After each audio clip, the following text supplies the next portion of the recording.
Christmas film with George Wendt is an absolutely fantastic combination, and that's the reason why I watched Christmas 9 to 5. This film sounded really good, and I can confirm that it actually was a lot of fun, and I really enjoyed it more than I was expecting to. This was released last year in 2019. It's directed by Jill Carter and written by Michael J. Murray. There will not be any spoilers in this, so you can listen to this if you wish to, if you haven't seen the film. But if you just want to know whether or not I think Christmas 9 to 5 is worth it, absolutely. I definitely think that it is. So the description from IMDb is as follows. Jennifer is a tough crime beat reporter who gets the assignment of her life, to find the true meaning of Christmas. Basically, at the beginning of the film, we see her in the office and she begs her superior to let her take on this assignment where she goes undercover as a seasonal worker at a department store called Desmond's. And Desmond's is a department store that has been in this town for a very long time, family run. It's got a lot of memories for a lot of people. And she goes to work there, and we follow the issues that she faces, bearing in mind she's never worked in retail before. The entire building, the entire department store is dressed for Christmas. So visually it's very lovely. I'm sure if you work in retail, I haven't worked in retail in a long time, but I imagine if you work in retail in the holidays, this will give you severe anxiety. But it's a lot of fun. What I particularly liked about this, which is weird coming from me as a writer because I usually love films about journalism, but probably about 5 minutes at the most of this entire film is set in the office where she works. The rest of it is set in this department store. It very much is filmed in Desmond's, so we become really intimate with the department store and really get to know it in the layout and the people who work there and the kind of people who shop there. In a way, Desmond's takes on its own personality. It is a character in its own right. And I really like that. And we do get, or at least I personally feel like, we got a really good look at its history and could really feel what it meant to a lot of people and what it still does mean to these people.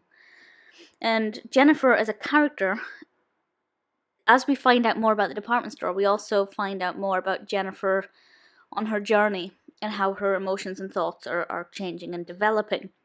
I did worry at one point that this would turn into a traditional romantic Christmas film. And while it tickles on that, it actually doesn't delve too deeply for the most part, which I was really relieved about because so many films have a fantastic premise, this one obviously being about community spirit and family-run businesses, but too many films will take that and then just suddenly shoot off into a romance, and it just ruins it. This one's done very tastefully. The pace of the character development is as wonderful as the development of the narrative. There are two characters in particular. I won't name them because it might spoil it. But I think there are two characters at least who developed at a really good rate. And there's a little twist in this film as well, which I wasn't expecting. And it was so heartwarming and it really made me well up a little bit. It's a beautiful film.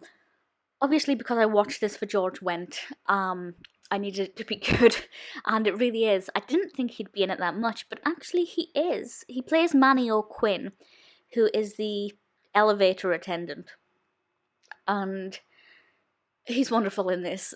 This is one of the first things I've seen him do from this century, I think, which sounds weird saying it, but obviously for me he is Norm Peterson, but as Manny O'Quinn, he is adorable. He really suits the role and is such a warm character who brings so much love and light to this film. It really is a fantastic Christmas film. There's not really too much in it about, who's going to spend time with who at Christmas and buying gifts for people. It is about this department store. It really sticks to the narrative and it does it very effectively. And for a Christmas film that is not a massive big budget Hollywood film that's going to attract millions, it really excels and it's really done fantastically. It's 6.6 out of 10 on IMDb, which is not a bad score at all for an IMDb rating. Personally, I would have given it a 7. I thoroughly enjoyed it. It could have fallen victim to so many cliches, And it absolutely did not. I have zero complaints about Christmas 9 to 5. I thoroughly enjoyed it. Whether it's Christmas time or the middle of summer, I definitely recommend you give this one a watch.